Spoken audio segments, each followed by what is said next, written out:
जय माता की दोस्तों, हर हर महादेव। दोस्तों, आज हम इस वीडियो में जानेंगे कि कैसे हम अपनी माँ को, अपनी प्यारी माँ को खुश कर सकते हैं और कैसे हम माँ का प्यार पा सकते हैं।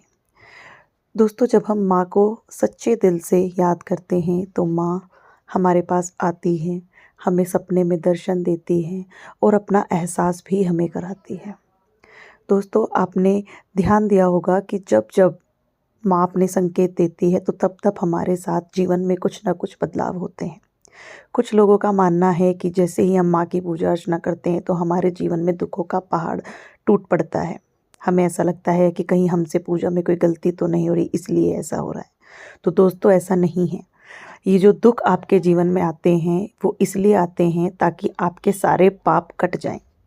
यानी माँ अपने भक्तों को उन सब चीज़ों से मुक्त कर देती है जो उसको बाद में परेशान करने वाले होते हैं, भविष्य में जो उनके लिए नुकसानदायक होते हैं। माँ अपने भक्तों को पहले ही संकेत दे देती है कि हमें उनसे दूर होना है, और माँ सबसे पहले अपने भक्तों को, अपने प्यारे बच्चों को उन लोगों से, उन व्यक्तियों से और उन चीज़ों से दूर कर देती है, कारण चाहे कोई भी हो, जो भविष्य में उनके लिए नुकसानदायक सिद्ध हो सकते हैं। तो दोस्तों, आप माँ की पूजा करते समय ये विश्वास रखें कि माँ आपके साथ कुछ गलत नहीं होने देंगी। जो हो रहा है माँ की मर्ज़ी से हो रहा है और माँ ही कर रही है। तो ऐसा मन में ख़्याल बिल्कुल भी ना लाएं कि माँ की पूजा अर्चना करने के बाद से आपके साथ कुछ बुरा हो रहा है या कुछ अच्छा नहीं हो रहा है और आपसे कोई भूल हो रही है इसलिए माता आपसे नाराज़ हैं। तो ऐसा बिल्कुल भी नहीं है। दोस्तों, ये माँ है, तो क्या हमारी माँ हमसे कभी नाराज़ हो सकती है?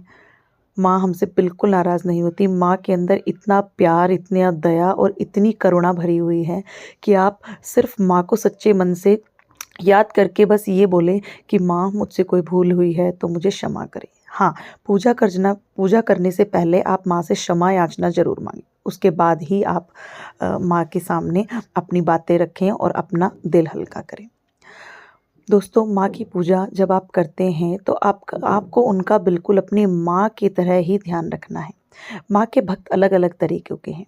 कुछ भक्त माँ से ज़िद करते हैं, माँ से लड़ते हैं, माँ से अपनी बातें रखते हैं और माँ के सामने रोते भी हैं। भक्ति भाव सबका भिन्न भिन्न है, सबका प्रेम करने का तरीका अलग है और माँ के साथ सबका रिश्ता भी अलग है।